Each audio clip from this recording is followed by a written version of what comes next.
Hoje no programa Amigo Pecuarista nós estamos recebendo mais uma vez e com muito prazer Dr. Josélio Andrade Moura, ex-ministro da Integração Nacional, vice-presidente da Sociedade Brasileira de Medicina Veterinária e sócio da gente aqui, né, no programa. Seja bem-vindo mais uma vez, doutor. É tanta frequência aqui. Graças a Deus. E esse programa tem uma audiência fantástica, Roger, que quando eu saio daqui recebo milhares de telefonemas do Brasil inteiro.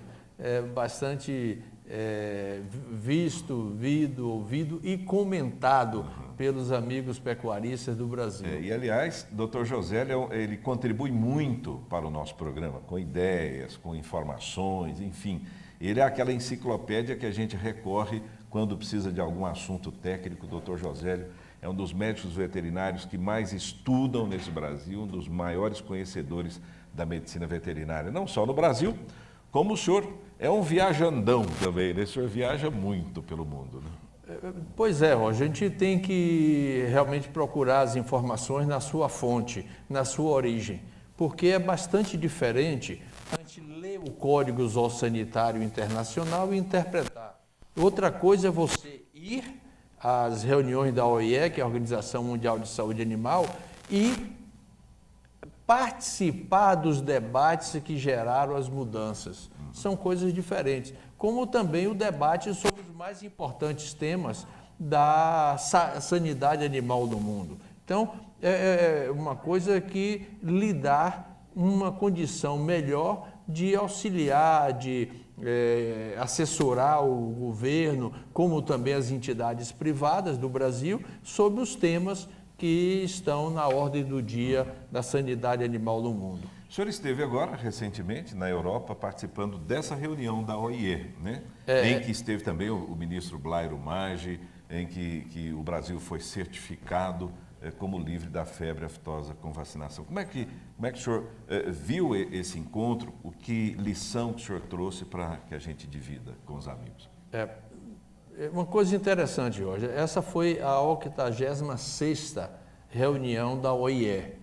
A OIE foi criada em 1924 e todos os anos, até no período da guerra, houve a reunião da OIE. Quer dizer, a sanidade animal ficou ad latere, como se dizer, dos assuntos da conflagração mundial, porque o tema da sanidade era importante, inclusive nos conflitos, porque muitas enfermidades se propagam nos conflitos, nas guerras. E também as guerras, como é um meio de propagação, também pode se tornar, como foi o caso da peste bovina, um meio de impedir que a erradicação se consolidasse num tempo mais recorde. Mas essa foi a reunião 86, em que participaram delegados de quase 200 países, discutindo os mais relevantes temas. E nessa especificamente, com a presença do ministro da Agricultura, o Blairo Maggi, que fez uma representação muito boa. O discurso do ministro Blairo Maggi foi bastante interessante, aplaudido e escutado num plenário de mais de 400 pessoas, quase 500 pessoas, líderes não somente do serviço veterinário oficial, mas também do serviço veterinário privado e das instituições internacionais.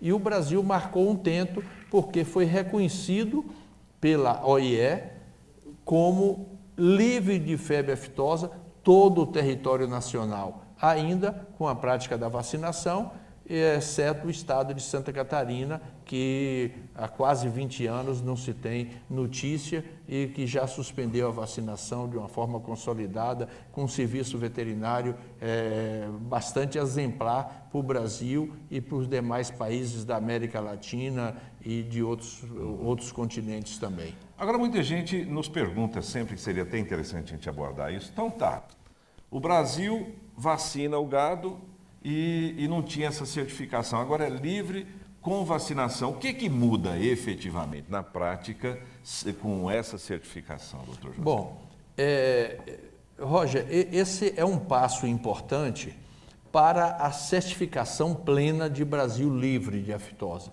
Isso significa que não mais tem circulação viral, como o mundo declarou o Brasil livre, o Brasil não, o mundo livre de peste bovina, quer dizer, não há circulação mais do vírus. Tá? Agora, o que é que isso significa? Pela sua pergunta, o Brasil passa a fazer parte de um seleto grupo de países não aftóxicos. E esses países como o Japão, a Austrália, Nova Zelândia, todo o continente europeu, especialmente os países da União Europeia, Estados Unidos, México, Canadá, eles têm um sobrepreço na sua carne, tá? Porque a aftosa é uma doença extremamente econômica e os países entendem, se o país controla a aftosa é porque tem um serviço veterinário confiável. Tá? Então é um passo inicial porque é uma doença muito sensível, ela se propaga de uma forma muito rápida no vento, na roupa, nos carros, todo meio o vírus está aí para se propagar. Então, a demonstração que o serviço veterinário oficial e privado funciona, o país está livre da aftosa. Isso é um passo importante. Tá? Agora, o que é que acontece? Quais são os próximos passos? Nós precisamos consolidar essa conquista e não cruzar os braços. Estamos livres, acabou. Não é assim. Nós precisamos montar uma estrutura veterinária adequada, não somente para a aftosa, mas também para outras enfermidades que interferem na saúde dos animais, principalmente os parasitos, os endoparasitos, hemoparasitos, ectoparasitos e outras enfermidades que vêm interferir no sistema produtivo. Por exemplo, a gente viu a notícia de hoje que a Nova Zelândia, que é um país que tem um sistema veterinário oficial e privado muito bom, teve um surto agora de micoplasmose. Quer dizer, mas isso não é nenhum desmérito. O que é importante é que eles reagiram na hora. Quer dizer, vão investir quase $1 bilhão, não somente dinheiro oficial do orçamento do país, mas também a contribuição dos produtores rurais para erradicar a micoplasmose. Quer dizer, o Brasil precisa agora ter uma consciência de não convivência com doença. Aliás, não se deve conviver com coisa ruim, muito menos com doença. Deve partir para uma sanidade animal mais forte, com um serviço veterinário oficial estruturado em todos os estados, em todas as regiões do país, de forma a, no surgimento de qualquer enfermidade que venha afetar o rebanho, principalmente naquele rol das enfermidades de notificação obrigatória, ou seja, chamada lista da OIE, antes esteja pronto para agir imediatamente e silenciar o tipo de foco de qualquer outra enfermidade. Então foi uma reunião da OIE importante, em que vários temas científicos foram discutidos, inclusive um que deve ser levado em consideração é a resistência antimicrobiana, porque não somente a OIE está preocupado com isso, porque os antibióticos já não estão mais fazendo efeito, mas, acima de tudo, a Organização Mundial de Saúde Animal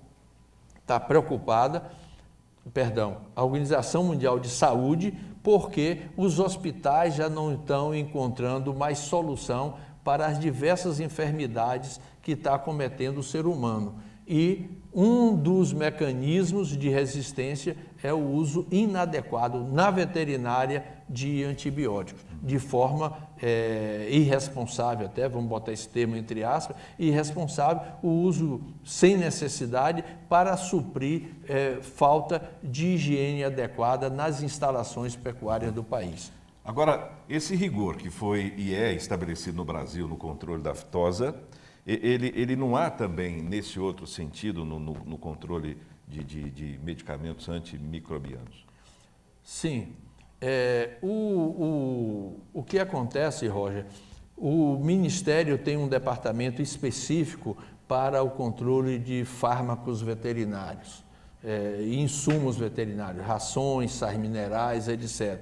O que é preciso é o acompanhamento disso na ponta. inclusive com coleta de material para exames laboratoriais, para se chegar se não somente no animal vivo, se está com excesso ou manifestando o uso de antibióticos, como também nos produtos, seja carne, leite, ovos, etc, etc.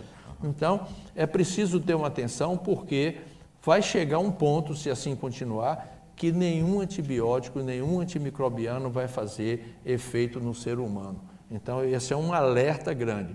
E outro aspecto que o mundo está discutindo é a questão dos resíduos, tá?